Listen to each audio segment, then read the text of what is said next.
जहाँ किसान आंदोलन चल रहा है वहीं देखा जा रहा है दूसरी तरफ टीकरी बॉर्डर पर किसानों के बीच में से कुछ लोग आवाज़ उठा रहे हैं सरजिल इमाम को रिहा करें, शैला रशीद को रिहा करें, ऐसे लोगों पर केस हटाया जाए।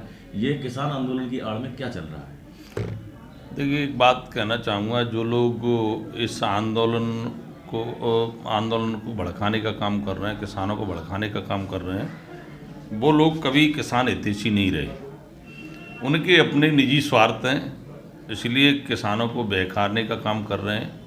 हकीकत ये है कि जो लोग किसानों को उकसा रहे हैं, जो दल कांग्रेस, अन्य और भी जो क्षेत्रीय दल हैं पंजाब साइड में, उन लोगों का मेन मकसद ये है कि अगर ये नया कानून बना है, अगर पूरी तरह से किसान इसको एक्सेप्ट कर लेगा, किसान इस कानून का लाभ लेने लगेगा, तो इन लोगों की दुकान बंद हो जाएगी।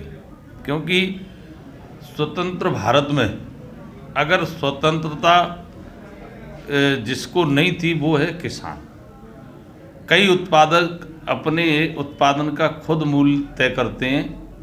किसान भाई ऐसी मांग को बरसों से कर रहे थे कि हमारी जो मेहनत की और कमाई की जो फसल हम उगाते हैं, इतनी मेहनत करके उसका मूल्य निर्धारित करने का हमें अवसर दिया जाए, किसानों को स्वतंत्रता दी जाए कि अपने उत्पादन का खुद मूल्य वो तय करें।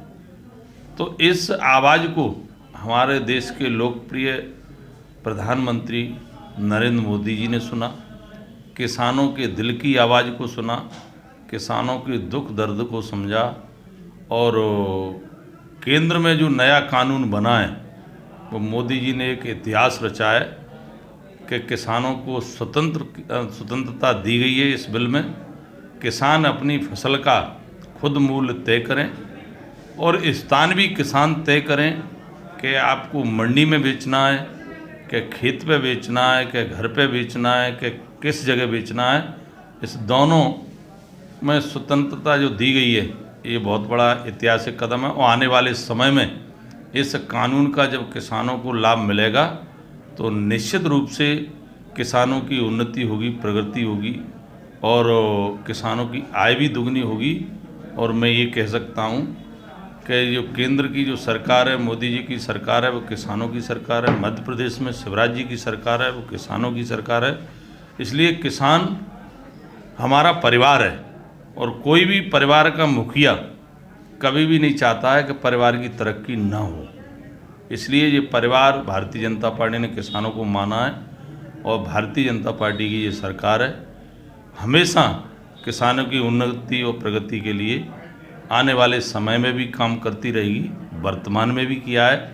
अगर स्वामीनाथन की रिपोर्ट पर अगर किसी सरकार ने काम किया है तो नरेंद्र मोदी जी की सरकार ने किया है। इन लोगों ने बहुत वर्षों तक राज किया है। कांग्रेस ने कभी स्वामीनाथन की रिपोर्ट पर काम करने की तो छोड़िए, सोचा तक नहीं था। इसलिए इन्हें किसानों की ये बात कर रहे हैं, ये गले नहीं उतरती है।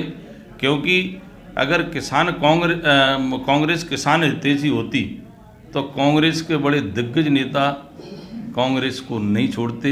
उन्होंने किसान की आवाज़ को उठाया तो उनको दबाने की कोशिश की गई। इसलिए कांग्रेस कभी किसानों का भला नहीं करेगी। सिर्फ भला हो सकता है किसान भाइयों का तो भारतीय जनता पार्टी की सरकार कर सकती है। ये किसान भाई अच्छी तरह से जानते हैं। एक तरफ देखने में आता है कोई